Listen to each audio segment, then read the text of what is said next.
Les recommandations du prophète Mohammed en matière de promotion de la paix et de la non-violence sont essentielles pour la société moderne. Elles sont basées sur des principes d'amour, de compassion et de tolérance envers tous les êtres humains, quelle que soit leur religion, leur race ou leur culture. Le prophète Mohammed a enseigné que la paix et la non-violence sont des valeurs fondamentales de l'islam, et que les musulmans doivent les promouvoir dans leur vie quotidienne.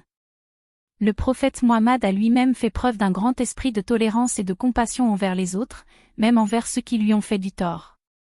Il a toujours cherché à résoudre les conflits de manière pacifique, et à encourager ses disciples à faire de même. Il a dit, « Le plus grand djihad est de dire la vérité devant un tyran ». Cela signifie que la meilleure façon de lutter contre l'injustice est de rester fidèle à ses convictions et de ne pas recourir à la violence. Le prophète Mohammed a également encouragé ses disciples à pardonner et à pratiquer la miséricorde envers les autres. Il a dit, « Celui qui n'a pas de miséricorde envers les autres, Dieu ne lui montrera pas de miséricorde. » Cela signifie que si nous voulons obtenir le pardon de Dieu, nous devons montrer de la miséricorde envers les autres. Le prophète Mohammed a enseigné que la paix et la non-violence sont des moyens de parvenir à la réconciliation et à la guérison des blessures du passé. Le prophète Mohammed a également enseigné l'importance de respecter les droits de chacun, qu'il s'agisse de ses voisins, de ses collègues de travail ou même de ses adversaires. Il a dit, « Celui qui croit en Dieu et au jour du jugement dernier doit respecter ses voisins. » Cela signifie que nous devons traiter les autres avec gentillesse et respect, même s'ils ne partagent pas nos croyances ou nos opinions. Le prophète Mohammed a également enseigné l'importance de promouvoir la justice et l'égalité pour tous.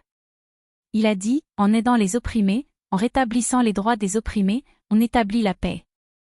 Cela signifie que nous devons être prêts à défendre les droits des plus faibles et des moins fortunés, même si cela signifie devoir s'opposer à l'injustice et à l'oppression. Le prophète Mohammed a également enseigné l'importance de résoudre les conflits de manière pacifique. Il a dit, « Celui qui pardonne et fait la paix aura une récompense double. » Cela signifie que la réconciliation et la paix sont des moyens d'obtenir la miséricorde de Dieu et de rétablir l'harmonie dans nos relations avec les autres. Enfin, le prophète Mohammed a enseigné que la paix et la non-violence sont des valeurs universelles qui doivent être promues par tous les êtres humains, quelle que soit leur religion, leur race ou leur culture.